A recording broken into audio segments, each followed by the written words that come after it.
Tonight on The Roast, Al Gore gives his opinion on climate change in Australia and Bob Carr retires. But first, Mark. What do you say about a guy like Mark? Mark. The most powerful baby in the world, Prince George, was christened yesterday in an event that's been described as low-key, presumably because it only featured one queen. But Prince George's outfit wasn't low-key. George wore a white satin robe that was a replica of one made in 1841 for the christening of Queen Victoria's eldest daughter. You know how I found that out? George, who are you wearing? Love it! Prince George was baptised with water from the River Jordan, where Jesus was supposedly baptised. So you've got some big sandals to fill, George. Incidentally, dripping water on the prince's head also served to prepare him for a lifetime of living in England. William and Kate have appointed 7 godparents for George, which sounds impressive, though if my experience is anything to go by, the role of those godparents will be to see Prince George once every 3 years at one of his parents' parties, mention they are his godparent, ask what subject he's studying at school, and then disappear for another 3 years. The Olympic Village at Rio 2016 will be an alcohol-free zone for Australian athletes, meaning Australian athletes will just have to settle for having the most amazing time of their lives. On the upside, the enforced sobriety means some of the athletes might actually read some of those hero faxes. Dear Kieran Perkins, do you like water? Still waiting for that response, Perkins! And thank God they're doing something about the alcohol problem. I remember at the London Games, Australian athletes were so wasted they couldn't even get up on the podium. It was either that or they didn't win, I forget which. The Iranian Justice Minister has decided that a drug trafficker who survived being hanged will not be re-hanged. Finally, some good news for hanged drug traffickers. The man had initially been pronounced dead, but in the words of my Japanese language tutor, that pronunciation was wrong. The man had been hanging from a noose for 12 minutes, but a day after being pronounced dead, mortuary staff found that he was still breathing. Further proof that the death penalty doesn't work. And finally, a convicted criminal has won this year's Doug Moran National Prize for Portraiture while still serving his term in prison. Essentially, he fought the law and the law won. But then he won. It would have been an entirely different song if it was based on this guy. One of the judges said, "The black and white painting looked like a kind of cubism." Yeah, I can see that cubism influence coming through, perhaps because he lives in a cube. For The Roast, I'm Mark Humphries. What do you say about a guy like that? Thank you.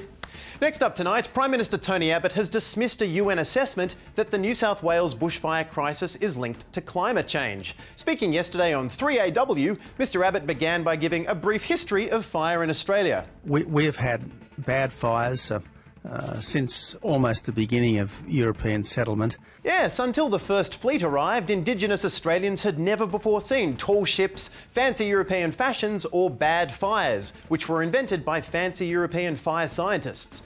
But in response to the UN officials' claim that the fires proved the world is already paying the price of carbon, Mr Abbott said, "Well, I think the official in question is talking through her hat, if I may say so, Neil." Well, that may be, Prime Minister, but it's a hat she has to wear because the weather is so unpredictable.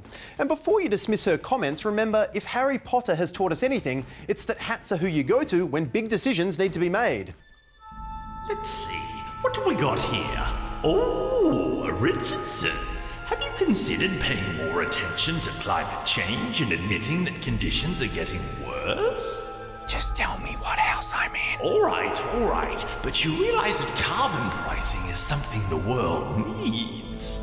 Just say Gryffindor and get on with it. Yes, but you realise that what you do in Australia affects the entire Earth.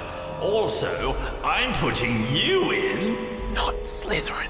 Not Slytherin. Slytherin! Oh, you, Hat. But old Chatty Hattie wasn't the only one to weigh in, because Al Gore, the former US Vice President and guy who won an Oscar for science, has weighed into the debate as well. The science shows clearly that when the temperature goes up and when the vegetation and soils dry out, then wildfires become more pervasive and more dangerous.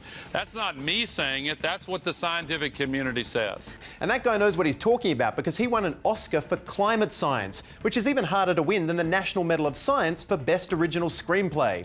So Tony Abbott says climate change doesn't affect fires, whilst the scientific community and that guy who got cool after losing a presidential election says it does. But you know one thing that definitely does start fires? fire. Tonight it's emerged that the biggest fire in the Blue Mountains was sparked by the Defence Forces during explosives training. In the midst of a massive fire crisis, literally any other training would have been better than something that contains live fire in its name.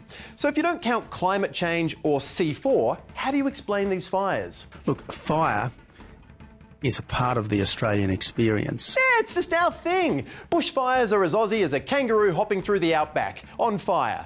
And while that may be true, there are some scientists, Academy Award winners and people with thoughts who argue that due to climate change, the conditions that lead to bushfires will worsen, but if we act now, we can lessen those effects. As you can see from this graph, with climate change increasing temperatures, the bushfires are getting more and more severe. Yes, but if you look at this graph here, you'll just see that fires are getting more and more severe each year. Every year, the bushfires are going to get worse and worse. As they always have done. Yes, and this will continue to happen. Every year. Yes. Yes. Yes. Yes. No. No. Maybe. I took that photo. Finally tonight, Bob Carr, the former Premier of New South Wales, former Foreign Minister and former only contributor to bobcarr.wordpress.com, has announced he's retiring from the Senate after serving only 19 months. And the announcement came after Carr was elected for a 6-year term only 7 weeks ago. So if you voted for Bob Carr and now feel ripped off, you should. He quit after 7 weeks because apparently gaining enough votes to beat everyone else just wasn't good enough for him. But to be fair, he really did squeeze a lot into those last 7 weeks, especially that time he didn't go to the Senate yet, or that other time when he had to unpack his boxes. And the announcement also comes as financial details were released that show Carr spent $777,000 in expenses during his last 6 months on the job.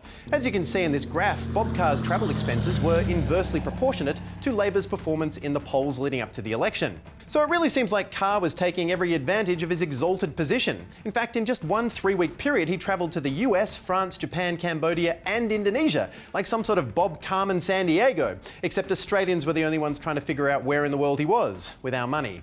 How do you even spend that much money? Mr. Carr, this is the brief for the trade discussions with China. Trade talks with China. Then I will need the Golden Car plane. Is that the plane with your name on it or the car with wings? The first. Also, hire me a clone choir. Yes, Mr. Carr.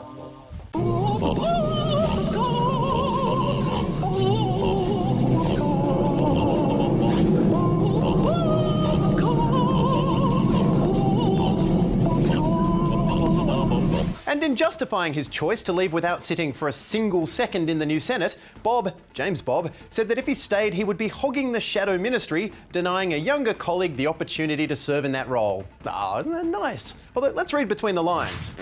There. And we know it would have been a different story if Labor had won the election, because when he came back to politics, the 66-year-old Carr indicated he wanted to serve in the Senate for decades. Although I don't know how many decades he'd have gotten through, because if Bob Carr is old, Tom, which really isn't an excuse, because Bob Carr, 19 months ago when you took the job, you knew you were old. You've been alive for 66 years. You know how old works. You always get older. Right now, you're older than you were when I started talking. I mean, look at this photo of you. It's in black and white, which means it's old. And you're young in this photo, and you still look old. And you know what's aging right now? It's not the guy in this photo, it's you. You're currently older than you were in this photo. So if you were really worried about denying a younger colleague the opportunity to serve in that role, you would have stepped down a long time ago, around about the time this photo was taken of you when you were young. Because even though you were young, you look super old. Nicky out. And we're almost out as well. But before we go, if you think we've been too mean to Bob Carr, well, you just have one day to send us a complaint, because tomorrow is the last new episode of The Roast for this year. So tune in, because what else are you going to do on a Friday night? Go out? Yeah, go out! No, don't go out. Otherwise I'll just be a guy talking to an empty living room. So good night, and let's hear the Jazz Twemlow Clone Choir play us out. Bob